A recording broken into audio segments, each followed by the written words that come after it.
وقرة أعيننا محمد صلى الله عليه وسلم وآله وأصحابه وأزواجه وذرياته وجميع إخوانه من الأنبياء والمرسلين والأولياء والشهداء والصالحين والصحابة والتابعين وجميع الملائكة المقربين، خصوصا إلى حضرة سلطان الأولياء الشيخ عبد القادر الجيلاني رضي الله عنه، ونخص خصوصا إلى حضرة أبا الرزق الشيخ محمد سيد بن عبد الغني، وإلى حضرة الشيخ ميمون زبير، وإلى حضرة جميع أساتذتنا وأساتذتنا، وإلى حضرة مؤلف التحفة المرضية في الأخبار المقدسية والأحاديث النبوية والعقائد التوحيدية الشيخ عبد المجيد علي العتبي، وإلى حضرة جميع أولياء الله تعالى في مشارق الأرض ومغاربها بريا وبحريا عربيا كانوا عجميا، وإلى حضرة جميع أولياء في منطقة لبنان ومن حولهم شر الله لهم الفاتحة. أعوذ بالله من الشيطان الرجيم. بسم الله الرحمن الرحيم. الحمد لله رب العالمين الرحمن الرحيم مالك يوم الدين إياك نعبد وإياك نستعين اهدنا الصراط المستقيم صراط الذين أنعمت عليهم غير المغضوب عليهم ولا الضالين. وإلى حضرة جميع القبور ممن حضر في هذا المجلس من آبائنا وأمهاتنا وأجدادنا وجداتنا ومشايخنا ومعلمنا وذوي الحقوق علينا وبمن أحب إلينا، وإلى حضرة جميع القبور من المسلمين والمسلمات والمؤمنين والمؤمنات أينما كانوا شر الله لهم الفاتحة. أعوذ بالله من الشيطان الرجيم. بسم الله الرحمن الرحيم. الحمد لله رب العالمين الرحمن الرحيم مالك يوم الدين إياك نعبد وإياك نستعين اهدنا الصراط المستقيم صراط الذين أنعمت عليهم غير المغضوب عليهم ولا الضالين. بخصوص مقاصدنا من مقاصد الدين والدنيا والآخرة، ولبركة زاوية الأزهر ولبركة مجلس زاوية الأزهر على هذه النية وعلى كل نية صالحة. الفاتحة. أعوذ بالله من الشيطان الرجيم. بسم الله الرحمن الرحيم. الحمد لله رب العالمين الرحمن الرحيم مالك يوم الدين إياك نعبد وإياك نستعين اهدنا الصراط المستقيم صراط الذين أنعمت عليهم غير المغضوب عليهم ولا الضالين. السلام عليكم ورحمة الله وبركاته. بسم الله الرحمن الرحيم. الحمد لله رب العالمين الصلاة والسلام على أشرف الأنبياء والمرسلين وعلى آله وأصحابه أجمعين. أما بعد.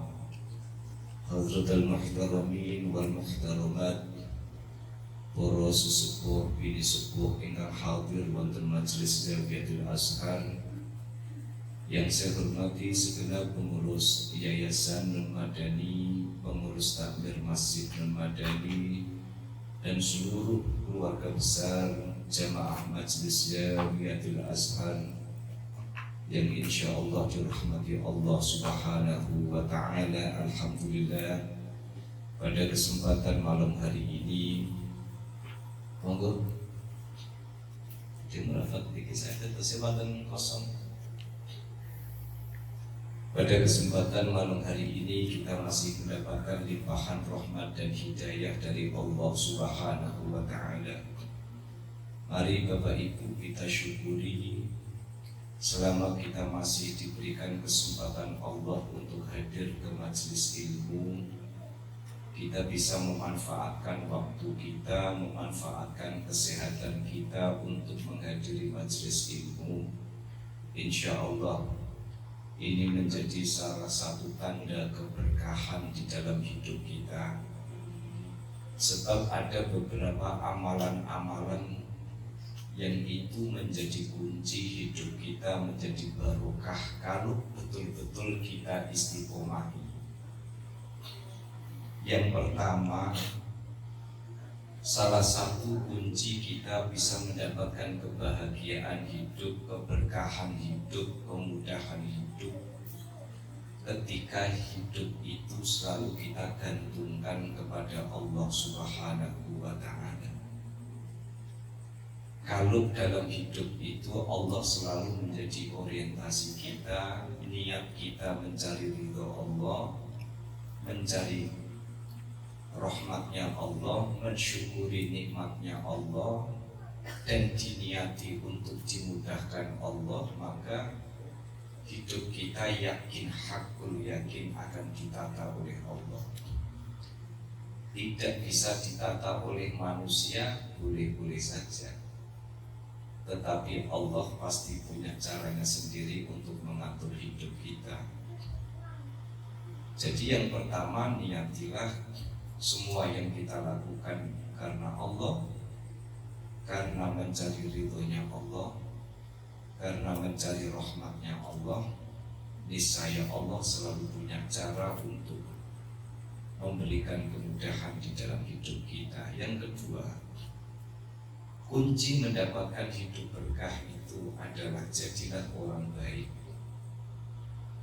orang yang senantiasa berpikir untuk menciptakan kebaikan.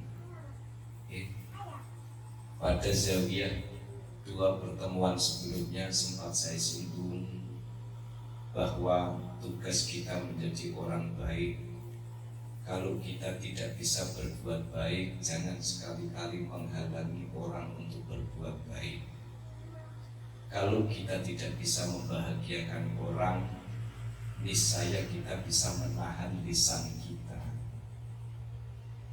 Yang ketiga adalah majelis ilmu. Makanya Bapak Ibu, jenengan punya hotel paling tidak 1 minggu sekali lah minimal untuk mendatangi tadi yang disampaikan Mas Danang.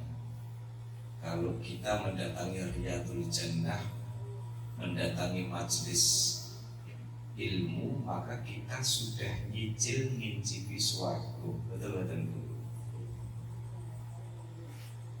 Kita mendapatkan ilmu, kita bisa silaturahim, maka kita sudah nyicil bagaimana rasanya hidup di surga dalam penuh kedamaian.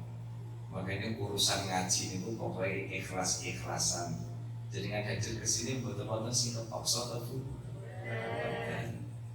pokoknya nek kepaksa itu pokoknya ditoto niate. Ngaji itu butuh happy, butuh senang. Insya Allah itu akan mendatangkan keberkahan. Dan yang keempat, kunci kita mendapatkan keberkahan hidup adalah rezeki yang halal. Pun betul usah tulanan kali rezeki, tidak usah main-main dengan harta, boten usah main-main untuk menghalalkan segala cara. 1 rupiah pun kita mendapatkan uang dengan cara yang tidak halal, kita mendapatkan 1 rupiah dengan cara yang tidak halal, bisa jadi Allah menghilangkan 1 juta yang kita miliki. Misalnya jenengan tutulan apa bau Bu Edi sing dicontohno tahu pedes misalnya. Jadi kan berarti ngajinya dari mulai buka. Betul apa-apa. Kula mireng turene tahu pedes niku obat dengkul linu.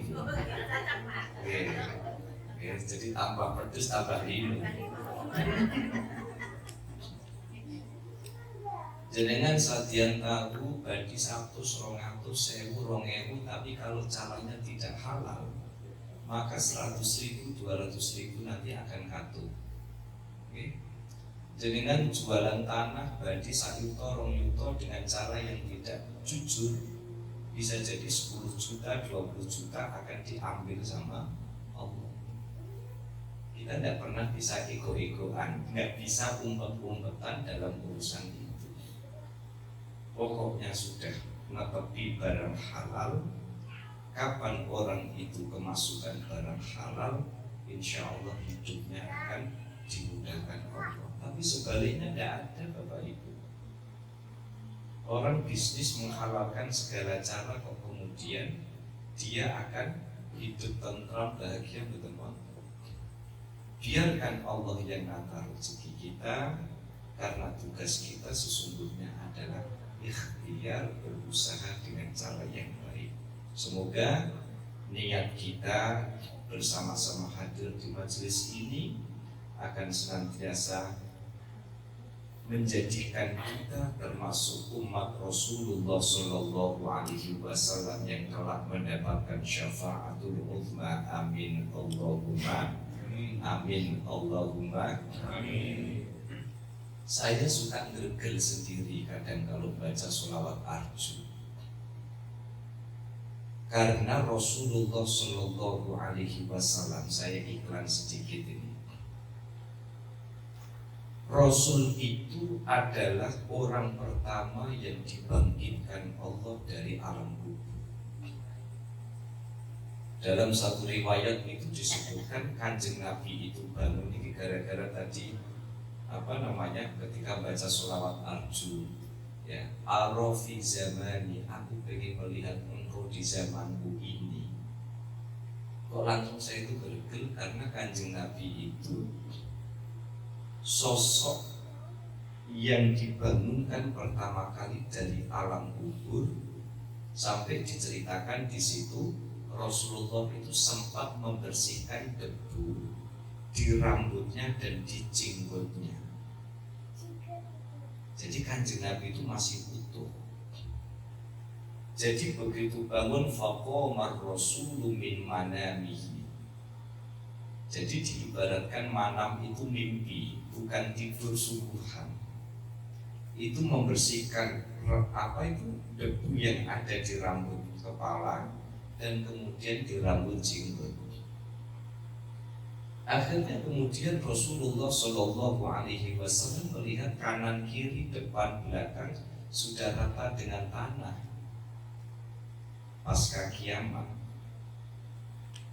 Begitu Rasulullah Shallallahu Alaihi Wasallam diajak ke Shirathul Mustaqim, di situ Kanjeng Nabi kemudian melihat ada banyak sekali umat Rasulullah Shallallahu Alaihi Wasallam yang kerepotan di padang mahsyar karena haus.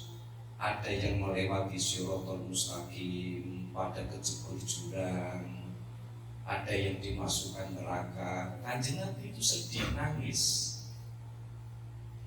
hingga akhirnya Rasulullah Shallallahu Alaihi Wasallam bersujud itu lama sekali, sampai kemudian Allah menyuruh Rasul untuk bangkit dari sujudnya.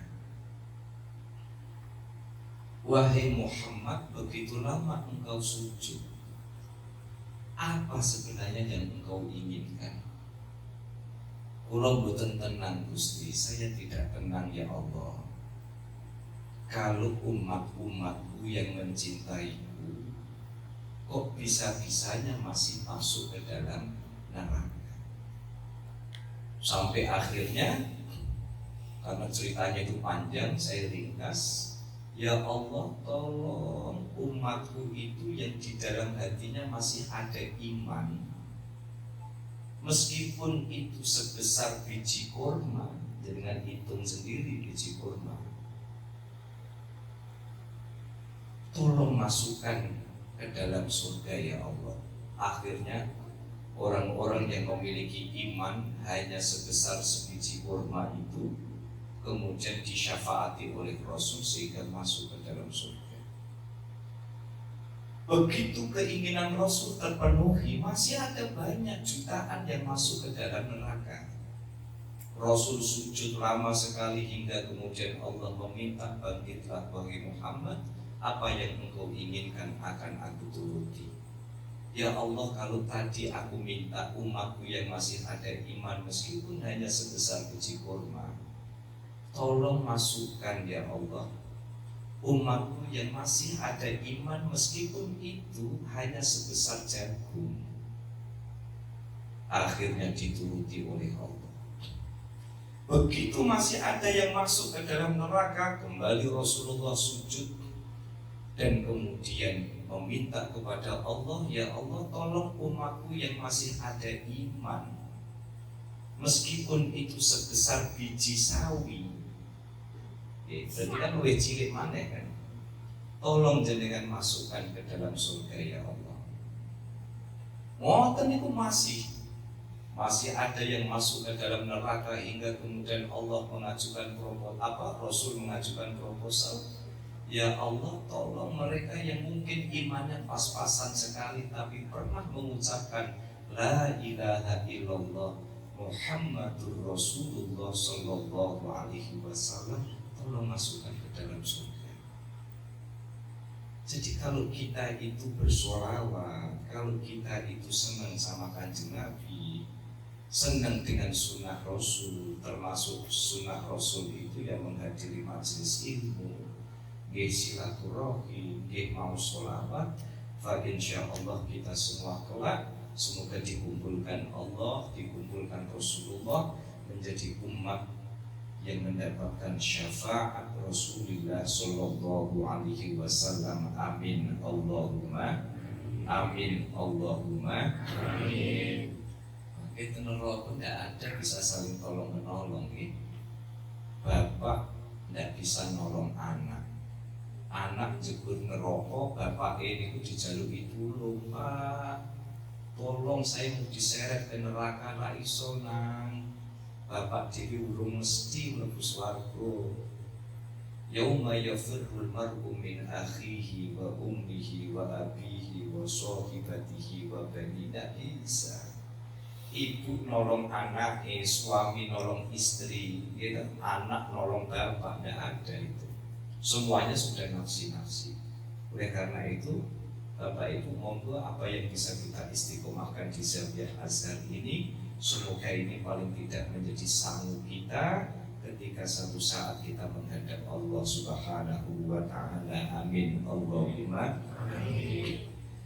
Saya melanjutkan kajian kitab At-Tuhfatul Mardiyah kemarin, nasihat as-salisah was-salasun, tapi belum selesai. Nasihat yang ke-33. Di sini halaman 35, sama nggak halaman? Sama nggak halaman 35 sebelum masuk ke baru. Sama Pak Hendri ya? Saya itu pengen sekali kapan-kapan Pak Hendri jadi asisten. Jadi Pak Hendri yang baca, saya yang menerjemahkan. Kalau jaringan baca nanti yang pertama kali dapat kopi. Ya apa-apa Bu, sebenarnya saya ingat kok dulu waktu saya mondok itu sama. Yang penting tuh bawa kitab. Ya, dulu waktu mondok itu. Paham tidak paham itu pokoknya bukan urusan. Paling tidak kalau baca kitab itu kan minimal ada yang disimak, ya kan? Sing penting jaringan nggak salah. Bukunya kualin itu paham betul paham dong. Kualin paham itu. Halaman 35. Bismillahirrahmanirrahim. Qala al-muallif rahimahullahu ta'ala wa nafa'ana bihi wa bi'ulumihi fid daraini amin. Ini sebelum masuk nasihat yang ke-34, 1, 2, 3, 4, baris keempat dari bawah. Sudah ketemu belum? Sama ketemu dari jadi sebentar nih. Soalnya ini di tengah-tengah. Nih. Mulai ya Musa itu sudah ya? Sudah? Sudah. Bismillahirrahmanirrahim. Ya Musa bin Imran, Iza kana al-ghalibu ala qalbi abdi al-ishtighal bid-dunya ushghila qalbuhu bil faqri wa unsiyahul maut wa ubtuliyahu bi jam'il mali wal ghaflati 'anil ma'al.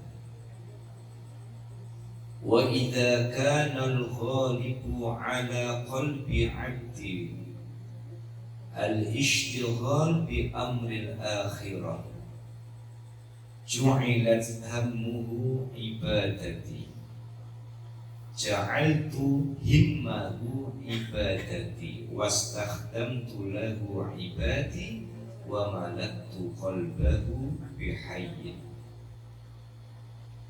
Ya Musa bin Imran, wahai Musa bin Imran. Jadi Nabi Musa niku putrane Pak Imran. Imran bin Qais. Terus bapaknya Nabi Musa itu namanya Imran, ibunya Nabi Musa namanya Yukabah.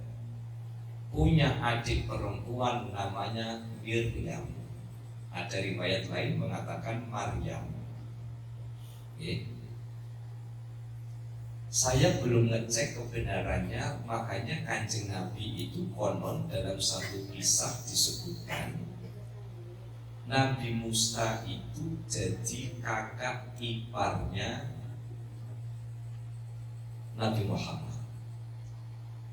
Sebab Miriam ini belum nikah, wanita solihah, hingga akhirnya nanti ketika di surga itu menikah dengan Rasulullah. Tapi saya baca riwayat lain mengatakan Miriam bukan yang itu, tapi Maryam ibunya Nabi Isa. Jadi ada riwayat yang berbeda-beda di sejarah begitu. Jadi ya Musa bin Imran, wahai Musa bin Imran, Iza kanal ghalib ala qalbi abdil ishtighal bid dunya, jika di dalam hati seorang hamba dipenuhi dengan urusan-urusan duniawi, ushghila qalbuhu bil faqri, maka hatinya akan dipenuhi dengan sifat dan sikap fakir. Jadi tiyang niku nek kedunya apa-apa sing dipikir dunya, apa-apa niku sing dipikir duit, apa-apa niku sing dipikir badi, tetapi lupa dengan urusan akhirat.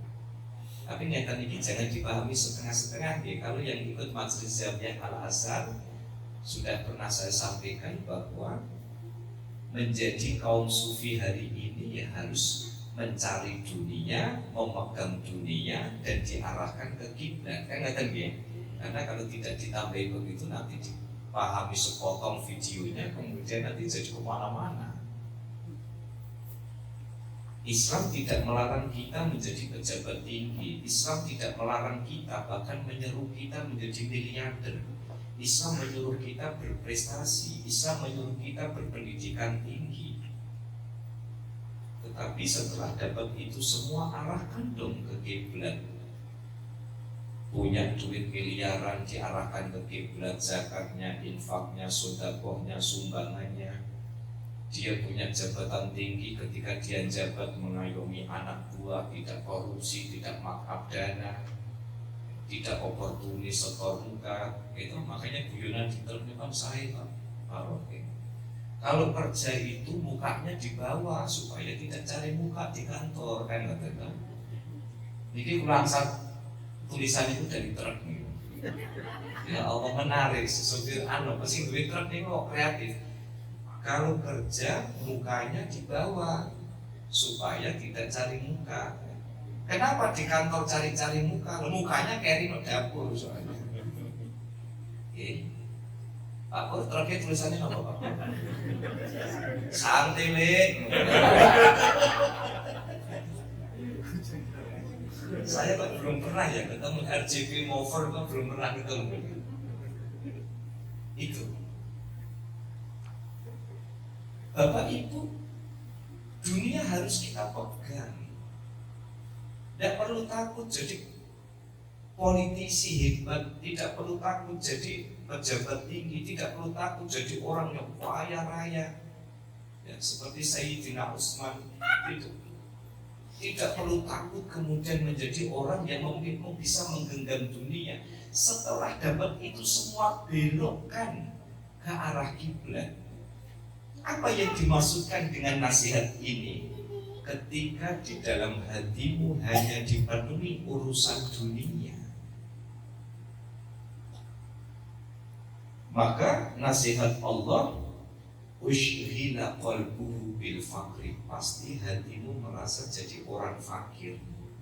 Hatimu akan menjadi orang miskin, tidak pernah merasa cukup, tidak pernah bahagia dengan yang dia dapat. Gitu. Kalau orang bekerja itu karena semata-mata mencari ridho Allah, rezekinya halal, bukan semata-mata ada majikan, tidak ada majikan. Tapi kalau memang itu sudah bagian dari kewajibannya, rezekinya jenengan itu yang akan masuk ke dalam perutnya istri. Rezekinya panjenengan itu yang akan masuk ke dalam perutnya anak. Kalau jenengan belikan beras buat orang tua, rezeki itu yang akan masuk ke dalam perutnya orang tua. Maka jangan sekali-kali kemasukan barang-barang sama. Maka kalau kita di dalam hati kita itu isinya cuma dunia itu segala-galanya, kalau di dalam hidup kita itu menganggap bahwa kenikmatan duniawi itu segala-galanya, hanya ingin membahagiakan majikan, membahagiakan pimpinan, tetapi kita tidak pernah memperbaiki performa dan kejujuran kita, maka hati kita itu akan menjadi gersang. Udah kok dipikir mau pengen krono iki.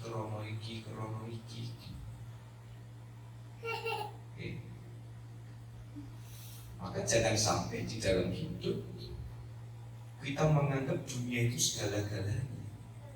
Sebab apa? Sebab semakin kita mengejar duniawi dan pada saat yang sama kita lupa dengan orientasi akhirat, maka siksaan Allah, azab Allah itu dalam bentuk kita menjadi orang yang merasa kurang terus.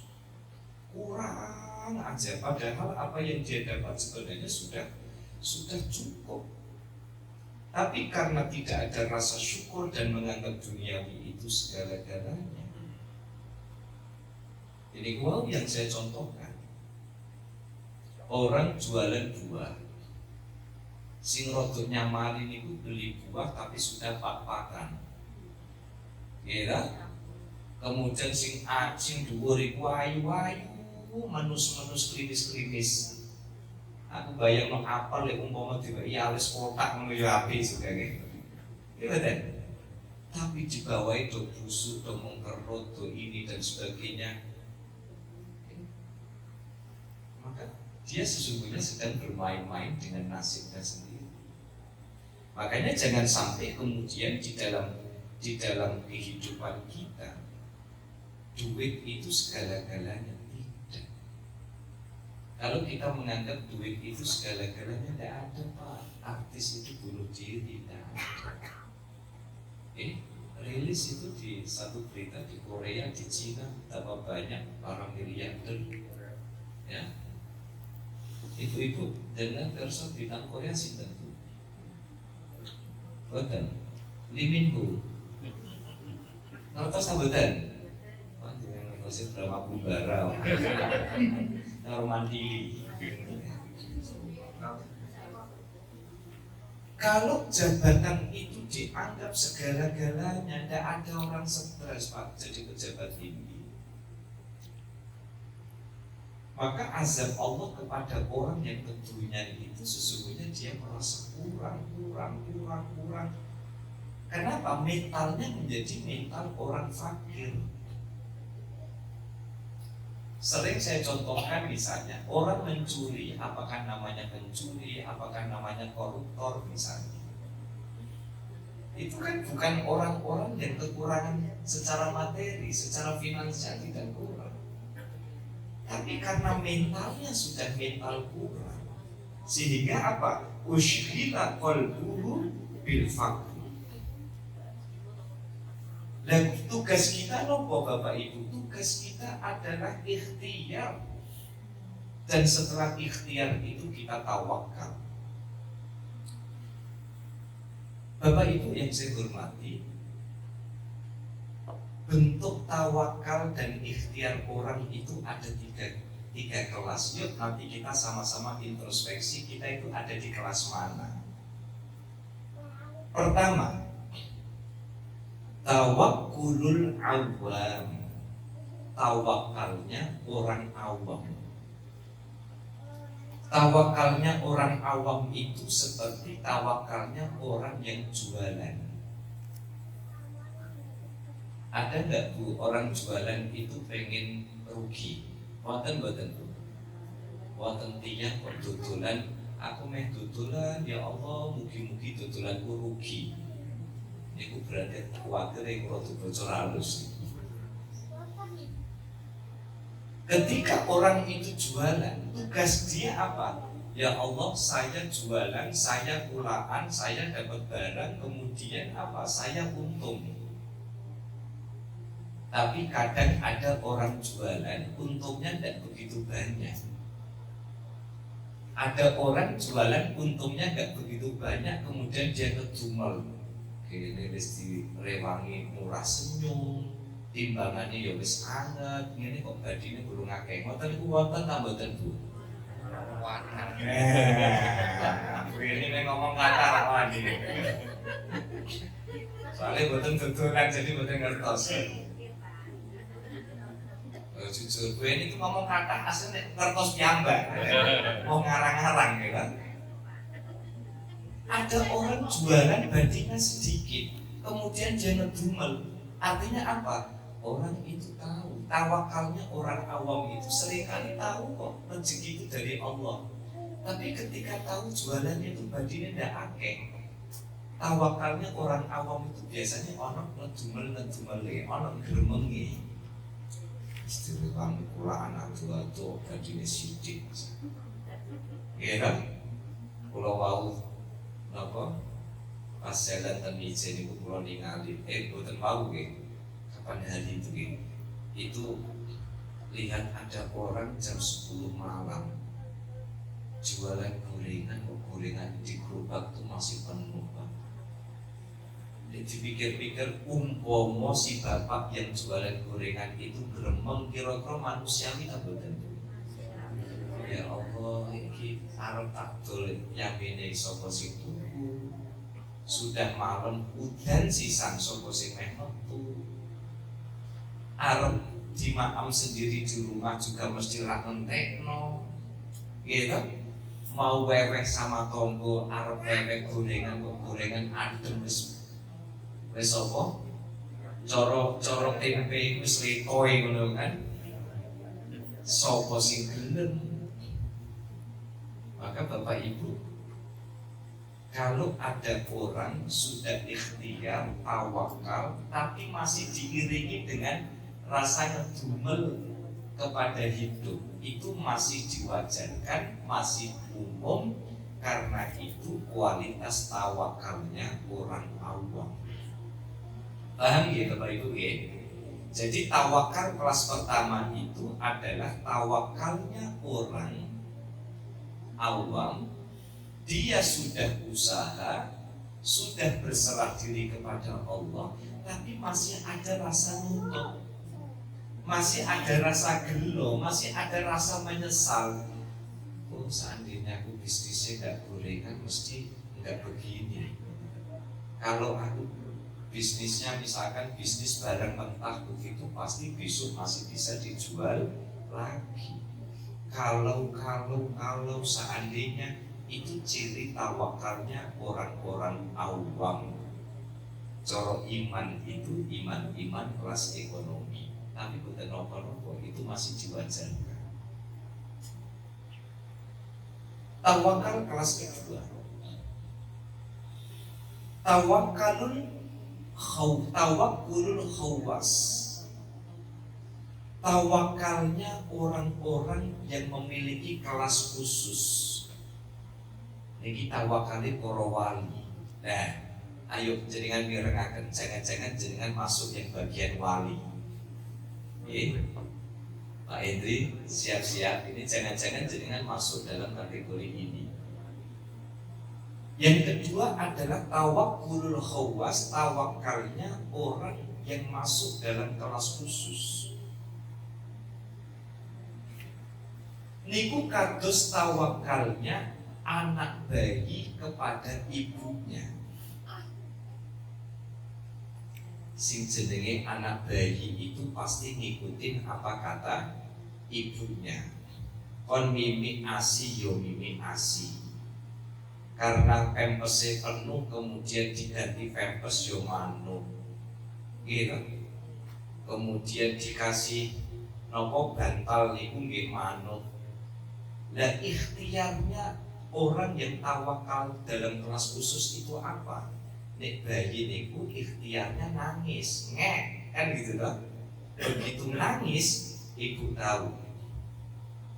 Dulu saya waktu anak saya masih bayi itu saya sempat mempelajari artikel itu loh Pak. Kalau nangisnya begini berarti ada yang keseleo.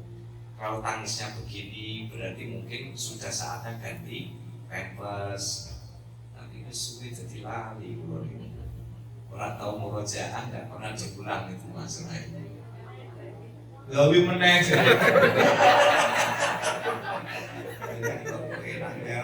Gawe buron wae. Sing ngomong ibu-ibu, sing malah kayak lucu itu kan sing ngomong gawe meneh.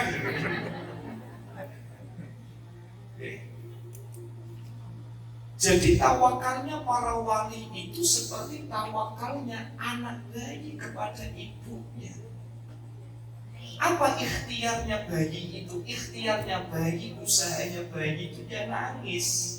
Ketika nangis, ibu itu meraba-raba. Ini kira-kira nangis karena ASI, nangis karena lapar, nangis karena harus ganti popok, nangis karena ada ruang, nangis karena keselio, atau nangis karena apa? Pasti yang namanya bayi itu ngikutin apa kata ibu sama bapak ibu.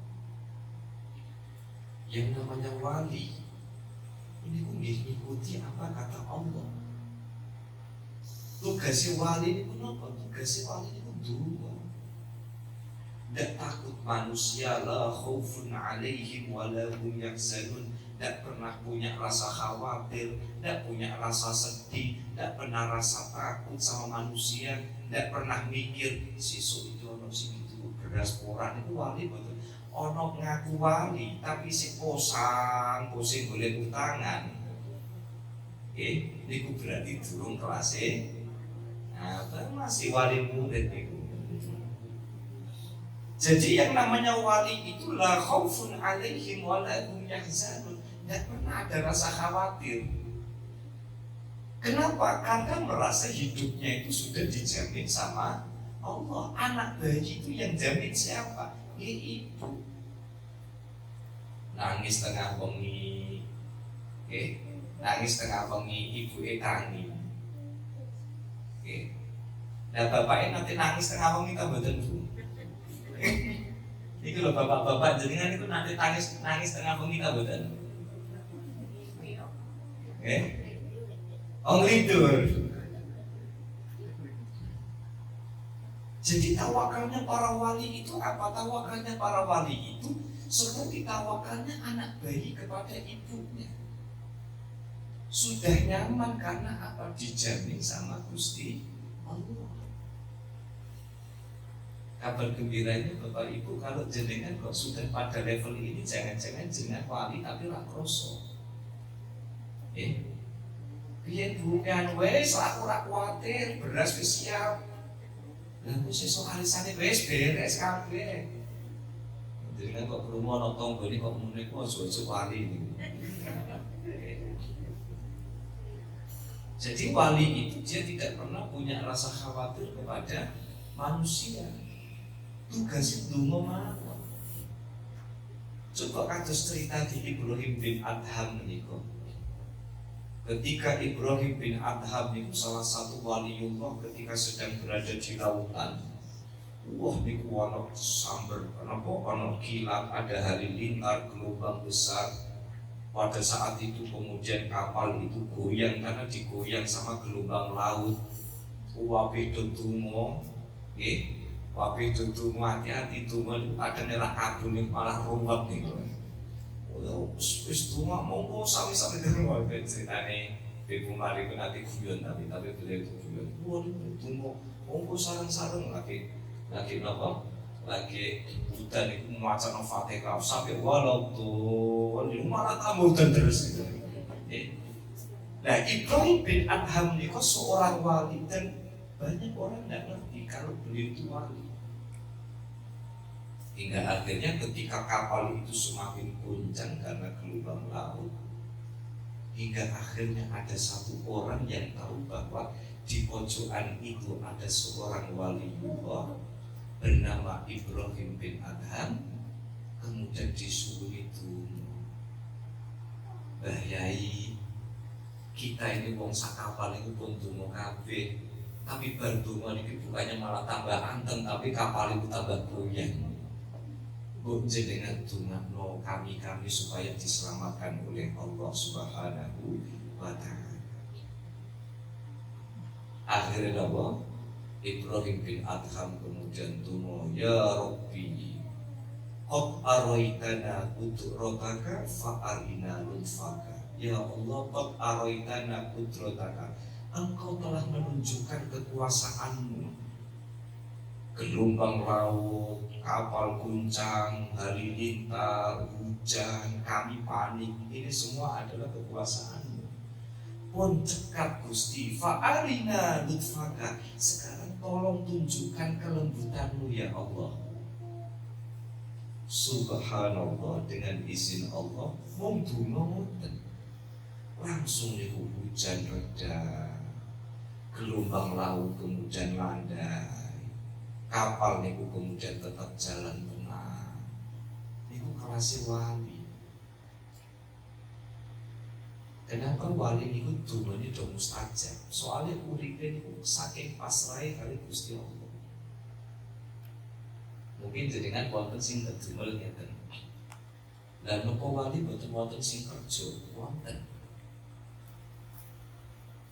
Nek wonten wali tapi dia masih bekerja, bisa jadi satu, dia ingin menutupi kewaliannya. Dia ingin menutupi kewaliannya. Yang kedua, bisa jadi dia bekerja itu ingin mengajari orang bahwa untuk dapat rezeki harus usaha. Nah niku. Tapi sebenarnya yang pokok tawakalnya seorang wali itu sampai dipengendikakan dan Bapak Ibu. Kalau kita pengen doa kita itu mustajab, istijabah maupun ijabah,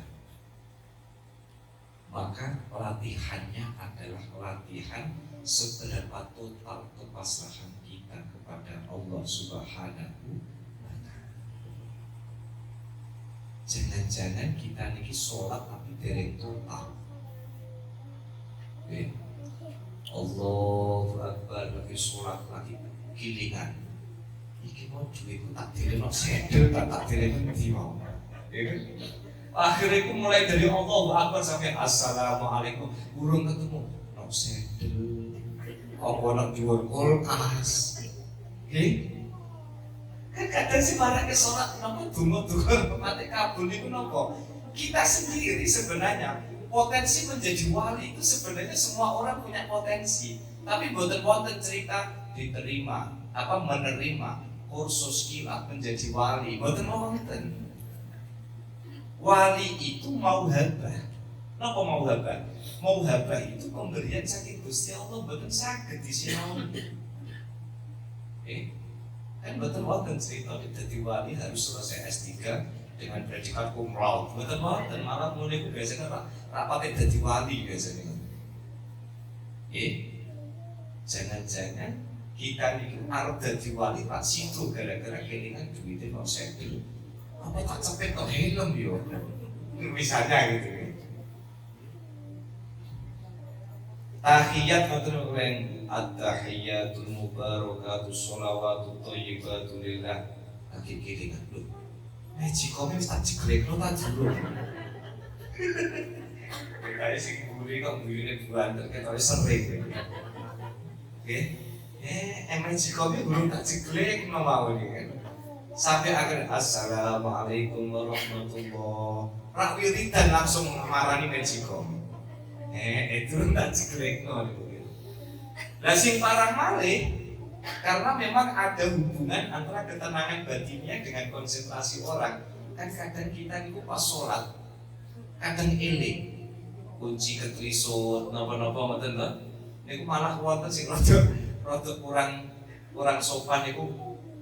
Wah, iki mau ketrisut tak dereng iki. Jarine kon sholat sih. Allahu Akbar ya kunci ku ndi. Jadi sholat itu dari awal itu mikir kunci lah sing ternyata iki sing rada menghambat dadi wali niku sing kadang-kadang nggih. Jadi kunci menjadi wali itu bukan mereka yang jadi ustaz, jadi kiai, surgane ju. Assalamualaikum warahmatullahi wabarakatuh. Boten niku. Wali itu tidak bisa dilihat secara fisik. Boten saged. Makanya kados ceritanya Mbah Khalil Bangkalan itu nanti ingat boten itu kalau saya enggak salah dulu kita generasi awal Pak Rofiq saya cerita bagaimana ada Nabi Khidir datang ke Mbah Khalil Bangkalan. Masih ingat ya? Pak Hendri masih ingat kayaknya. Tapi ini pas subuh kayaknya Pak. Ini pas subuh kayaknya. Kelihatan pas subuh. Memberikan pelajaran kepada kita nopo. Jangan suka underestimate sama orang yang secara fisik tidak lebih baik dari kita. Hati-hati Bapak Ibu. Kita tidak boleh menyepelekan orang. Kita tidak boleh melihat orang ini kebencian. Gusti Allah itu benci kepada dosa, tidak benci kepada pendosa. Makanya kalau ada orang itu masih berbuat dosa, harus kita dekati. Jangan-jangan dia itu nanti surganya lebih dulu daripada orang yang sregep ngaji. Jangan-jangan orang-orang pendosa-pendosa itu lebih surga lebih cepat daripada si ngaji Tufatul Ardiyah itu. Sebab apa? Allah itu sangat benci kepada dosa, tetapi tidak membenci seorang pendosa. Dan suatu hari Mbah Khalil Bangkalan itu sedang duduk, tiba-tiba itu ada orang watuk, umbelen, belelekan, wis itu pakaiannya itu compang-camping dan rotok mampu. Begitu Mbah Khalil itu didatangi para jamaah yang sowan, kemudian orang itu yang penampilannya itu seperti pemulung, ya, pengemis. Dia datang umbelen, wis umbelen watukan, beleken, orang nggawa tisu basah sisan. Akhirnya apa? Begitu datang ke Mbah Khalil, kopi yang ada di dekatnya Mbah Khalil itu langsung diminum sama orang itu. Untung biar dari motor COVID Pak. Akhirnya Pak begitu diminum, tidak ada wala salam wala kalam, tidak pamitan, tidak permisi. Akhirnya orang itu langsung pergi. Mbah Khalil lajeng dawuh kepada yang hadir, monggo niki sing badhe nunjuk kopi niki saya persilahkan. Sing badhe nunjuk kopi niki kan habis diminum orang tadi. Mbah Khalil kemudian nyontok. Kula contoh nggih. Aslinya kalau pengen udah pasang sisi. Setelah dicontohin sama Mbah Khalil, siapa yang mau minum kopi ini? Tidak ada yang mau. Akhirnya kemudian kemudian kopi itu dihabiskan sama Mbah Khalil, Syekhuna Khalil Bangkalan. Kalau kita lagi bahas itu nggih Pak Ali saat dari maghrib wonten gini kula termasuk nyinggung-nyinggung masalah ziarah. Jenengan itu tenanan tak boten pengen ziarah. Jenengan yang tenanan tak boleh no bis. Jenengan pengen bis nomor truk. Nek truk kagem truk Pak Pur, mangke tengahnya paling Itali. Cekelan. Nek boten truk niku nggih mangke ngapel niku kalau brondone Pak Roke. Sing putih kali ranger niku Pak, gelar kloso. Nggih, Syekhuna Khalil Bangkalan itu kula pun sangat saya terakhir niku siaran pada 10 tahun yang lalu Pak. Kula wangsul saking Mesir. Kula izin kali Bapak kula kangen sangat temen Bangkalan niku. Lajeng kula esan di kok begini. Pak Khalil karena alhamdulillah kula niku riyen dalam waktu 7 tahun setiap tahun tidak pernah telat. Bapak saya itu ngajak suan ke Mbah Khalil Bangkalan. Akhirnya tidak ada yang mau minum kopi itu. Setelah dihabiskan sama Mbah Khalil, lajeng beliau dawuh, apakah panjenengan tahu siapa tadi orang yang barusan datang itu? Yang barusan datang itu adalah Nabiullah Khidir alaihissalam. Tapi terhadap cerita begini, jenengan yang percaya silahkan dipercaya. Jenengan kalau tidak percaya, jangan menyalahkan cerita-cerita seperti ini. Nih jenengan pengen ngertos kitabe dan gini kulo, mangke kulo buka no jenengan bocok nyambang. Soalnya kadang cerita itu waktu singgotan percaya, mungkin kita budi gede niku nyeritakno. Bahkan masyayikh Al-Azhar itu guru saya ini banyak yang bercerita soal bagaimana Nabi Khidir itu masih hidup. Dan pernah ada satu majelis setelah ngaji itu ada orang yang percaya masuk Nabi Khidir masih hidup. Saya bilang jenengan datang ke rumah saya Pak, maka saya bukakan kitabnya. Ya bukan percaya, jenengan baca sendiri bonus kopi, kan? Jenengan ditekoni pas waktu makan kita pesen sate cahasan. Nek sate cahasan ditombone cahasan Pak Ali. Gitu. Bebek bubuji. Akhirnya nopo? Akhirnya datang juga. Jenengan mau baca sendiri atau saya bacakan? Saya bilang gitu. Nah, belum betul sakit mau sih. Tapi kok jenengan bukan percaya gitu. Nah, belum betul ngertos dasar ya. Berarti ini dasarnya jenengan paus. Tapi kalau betul bulat aja kan. Akhirnya saya bacakan barulah kemudian dia percaya. Makanya jangan sekali-kali Bapak Ibu kita underestimate sama orang. Karena bisa jadi orang-orang yang kadang secara fisik tidak lebih baik dari kita, jangan-jangan dia sesungguhnya hadir menjadi ujian, menjadi cobaan bagi kita.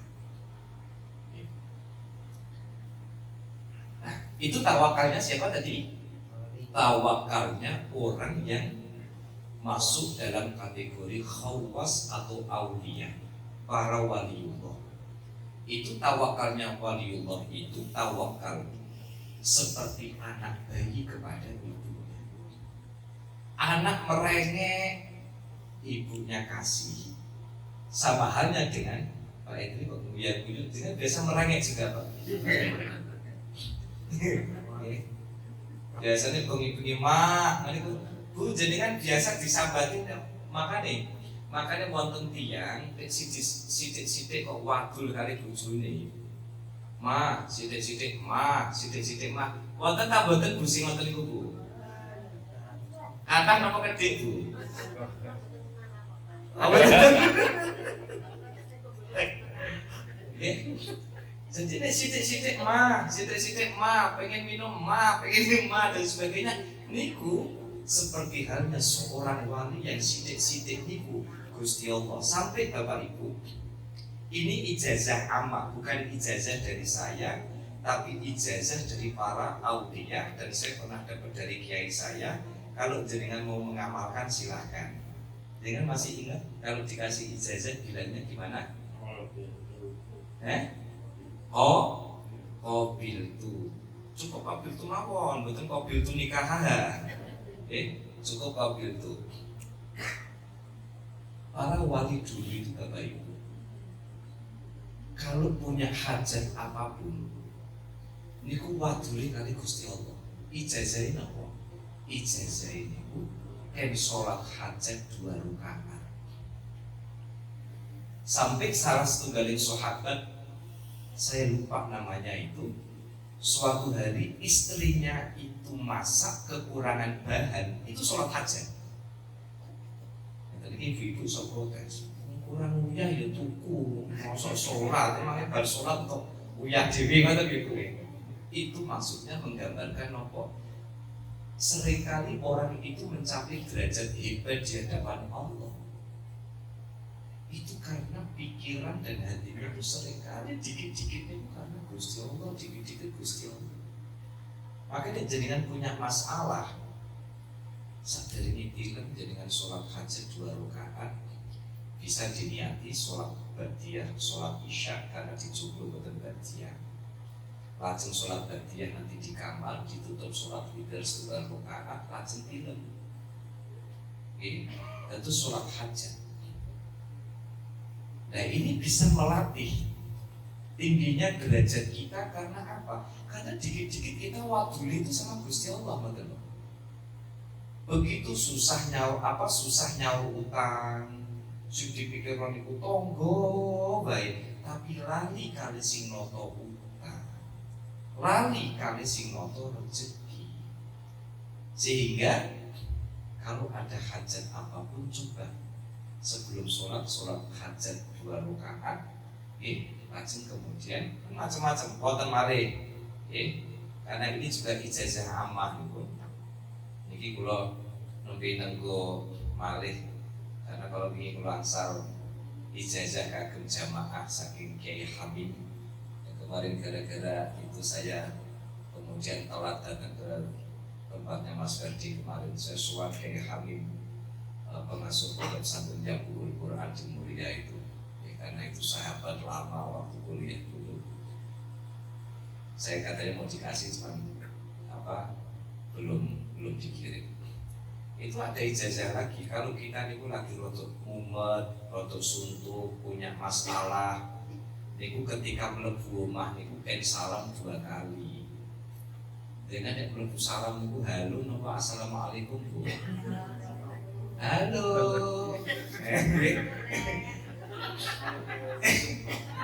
Halo sis, ngaten. Jadi bisa mengamalkan niki. Jadi begitu masuk rumah pertama kali niku jenengan uluk salam komplit. Assalamualaikum warahmatullahi wabarakatuh. Terus yang kedua uluk salam datang Kanjeng Nabi. Assalamualaikum ayyuhan nabiyyu warahmatullahi wabarakatuh. Niku yang kedua.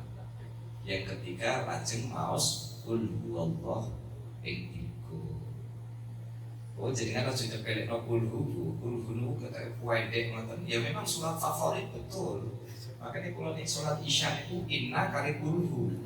Nyanang no Pak Hendri pokoknya. Oke, nyanang no Pak Hendri. Oke, kulhu inna. Nah kulhu 3 kali.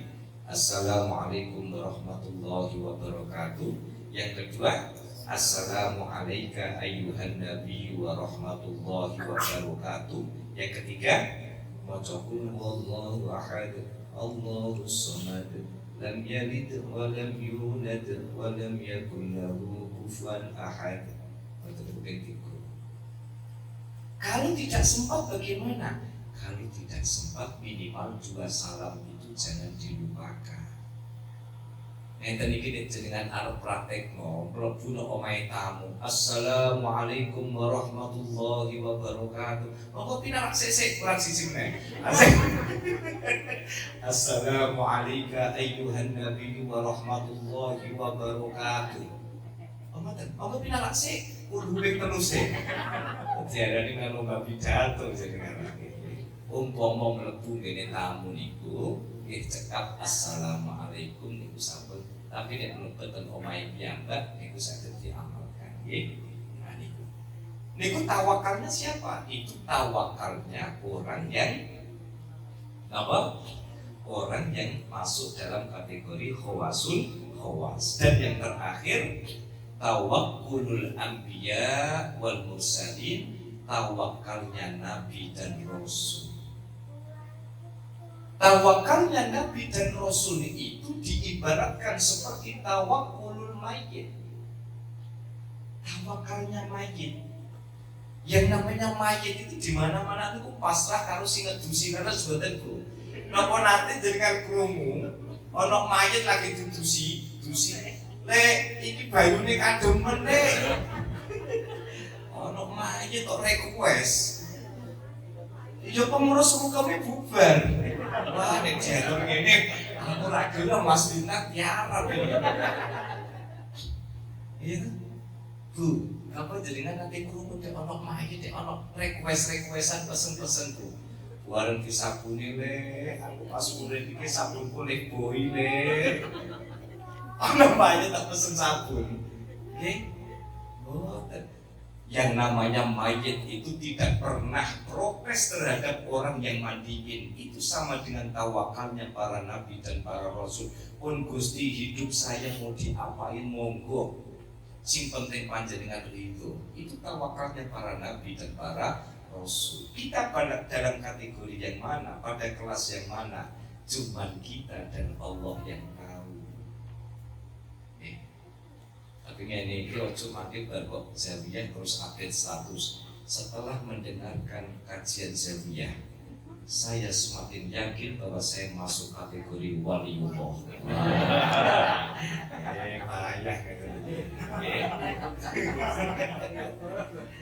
Payah saya bacakan atau kecil. Jadi kalau ada orang itu sampai ke tumpel dunia, hatinya dipenuhi oleh duniawi, maka dia akan difakirkan hatinya oleh Allah. Wa unsiyahul maut, dia akan lupa dengan mati. Makanya orang menghalalkan segala cara itu ada boten kelingan, nek bakal mati. Dan satu hal Bapak Ibu, kalau kita orang hidup kok eling mati, maka itu jadi kabar gembira bagi panjenengan, karena itu artinya bahwa kita masih memiliki iman. Sing bahaya niku ora eling mati. Makanya itu orang yang hidupnya itu dipenuhi dengan orientasi duniawi dilupakan ya dari kematian. Wa ubtuliyahu bijam'il mal, akhirnya dicoba oleh Allah hidupnya habis buat ngumpulin harta, wal ghaflati anil ma'al, dan kemudian dia lupa dengan kehidupan akhirat.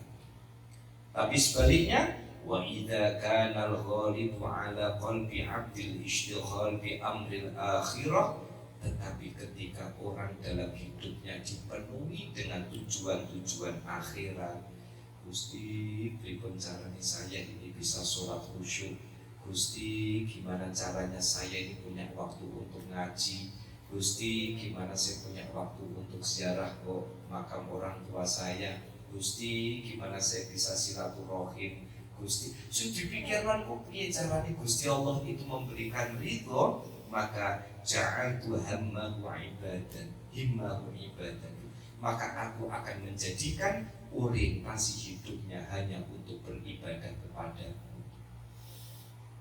Jadi ini pikirannya kalian hati ini dikebaki urusan akhirat, sing dipikir ini ibadah. Mau saat ini Bapak Ibu wong langsung kaula aturaken kita mau apa lagi Bu? Makan 3 kali sehari sudah cukup, sudah. Untuk babakan-babakan yang lain, sing butuh utut yo utut, ora ana utut linting. Betul. Para jamaah lindingiyah niki, mriki niku wonten jamaah lindingiyah. Nggih, ketuane niku Pak Hendri. Jadi ibu-ibu tapi duka, Pak nanti dibukakan sing linding kanggo bapak. Iki ibu-ibu pe ana sing nyusul. Minang Pak.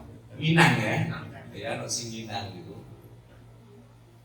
Maka dia di dalam hidupnya sudah Kita hidup sudah bisa makan sampun, sholat 5 waktu sampun, wayai poso nggih poso, wayai kerja pun gadah pekerjaan, wayai gajian nggih pun gajian. Kita pengen tidur bisa tidur, bangun tidur bisa subuhan, normal ini. Maka kalau orang di dalam hidupnya akhirat itu menjadi orientasi, maka aku akan menjadikan pikirannya, orientasi hidupnya itu untuk ibadah. Wastakhtamtu lahu ibadi, kemudian aku akan senantiasa terlayani. Wa malaktu qalbahu bihayyin, dan aku akan penuhi hatinya dengan kehidupan iman di dalam hati. Oleh karena itu para rausami yang saya hormati, nasihat Allah kepada Nabiullah Musa bin Imran pada malam hari ini memberikan nasihat banyak sekali kepada kita.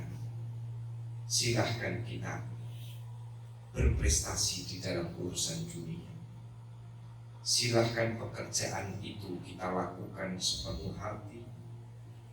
Kita mengoptimalkan kehidupan kita, memiliki harta banyak silahkan, jabatan tinggi silahkan.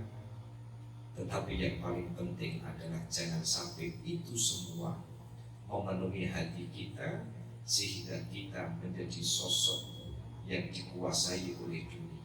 Sebaliknya, yang paling penting yang perlu menjadi renungan kita bersama adalah boleh mencari dunia, boleh memiliki uang banyak, boleh memiliki jabatan tinggi, boleh memiliki ilmu yang banyak, tetapi jadikan ini semua untuk memperbaiki kualitas penghambaan kita kepada Allah Subhanahu wa Ta'ala. Dengan kata lain, jangan biarkan kita dikuasai dunia, tetapi kuasailah dunia. Jadikanlah dunia sebagai sarana untuk mendekatkan diri kita kepada Allah Subhanahu wa Ta'ala. Badan sehat supaya ibadahnya kuat, uang banyak supaya zakat infak sedekahnya banyak, ilmunya tinggi, ilmunya banyak supaya banyak ilmu yang bisa dimanfaatkan, badan sehat supaya bisa membantu mereka yang lemah. Maka kelebihan-kelebihan duniawi sah untuk kita miliki, tetapi kita harus memastikan hati kita bahwa itu semua adalah alat kita untuk menghamba kepada Allah Subhanahu wa Ta'ala. Sekian yang saya sampaikan pada kesempatan malam hari ini. Semoga menjadi ilmu yang manfaat, ilmu yang barokah. Sedikit-sedikit yang bisa kita terima ini semoga dapat kita amalkan dan dapat memotivasi hidup kita menjadi lebih baik sehingga mendapatkan hidup yang barokah. Amin. Allahumma amin. Al-Fatihah. A'udzu billahi minasyaitonir rajim. Bismillahirrahmanirrahim. Alhamdulillahi rabbil alamin. Arrahmanir rahim. Maliki yaumiddin.